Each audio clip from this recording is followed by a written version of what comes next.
Good morning. It's Monday, February 26th, about 6 a.m. Central Time. Overnight, the precious metals are weaker after Friday's late day rally. We've got April gold down $8 at 20.40. March silver down 46 cents, 22.52. We'll be rolling over to May, so we'll only be quoting March probably one more time. Your May silver down 44 cents, 22.74. I really have been waiting for a dip below 23 on the May contract before entering into that market as I perceive it getting back into a value zone. Looking at your copper market, down 5 at 384. So something perhaps might have happened over in China in the overnight for that type of material weakness. And then your April platinum down $17 at 892. So a lot of these markets dipping down to some critical levels of support here. And this week, I believe that a lot of these support levels will be tested and we'll have some volatility as it is a heavy data week. So top of the agenda will be the PCE index. That's the Fed's preferred metric for inflation. Expectations are to show a small uptick in inflation, reaffirming that the Fed has this bumpy road for the path of interest rates. We'll also have new home sales, Dallas Fed manufacturing, and more Fed speakers. Now, looking at the equity markets, taking a small breather, they've been up 6 out of the last 7 weeks. And really, I think investors in that side of things are kind of over the interest rate debate here. So the focus that they've had was the earnings growth, where 90% of the companies have reported profits are 5% higher than the last quarter and also 8% ahead of the estimates. You got GDP at 3.3%, unemployment at 3.7%. So on the equity side, I think that they've really got kind of a perfect storm going on at the moment.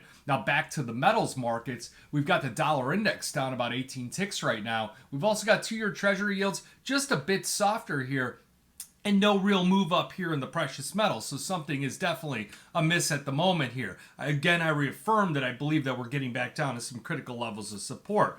Now looking at the gold market, that level of support 2023, that's your 200-day moving average right there. The 50-day moving average 2052. We came up, got real close to that here on the Friday trading session. And then your trend reversal point is going to be 2059. So we get a close over 2059.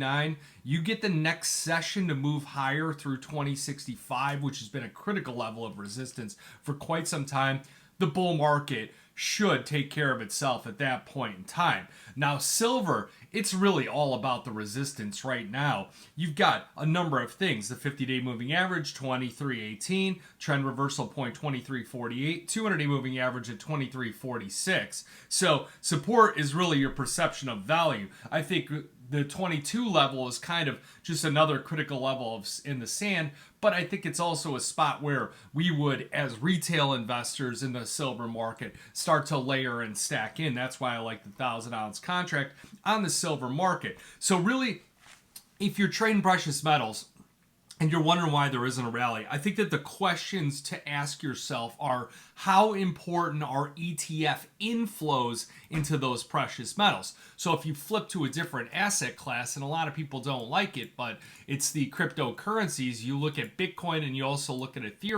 Ethereum's making new 52-week highs. Also, Bitcoin had come off of those 52-week highs and consolidating right now. But the reason why I mentioned how important are the ETF inflows is when you see that since the Bitcoin ETF approval, about $5 billion over the course of 5 weeks has gone into that market. We haven't seen anything close to that. The GLD hasn't seen anything like that since 2004 when the product was first invented. And then also on the silver market, how important is solar stocks? Solar stocks are under heavy pressure. They're one of the most shorted sectors by the hedge funds right now. And does that weigh in on silver prices? So these are just questions to ask yourself. They're not things that I'm going to really dissect too much into, but there are some observations that I'm seeing here. Now, looking at the other markets here, you do have the oil market correcting about $2. Not sure if that's something that was geopolitical on Friday. Maybe they're making some progress over in on the war over in the Middle East. Not sure.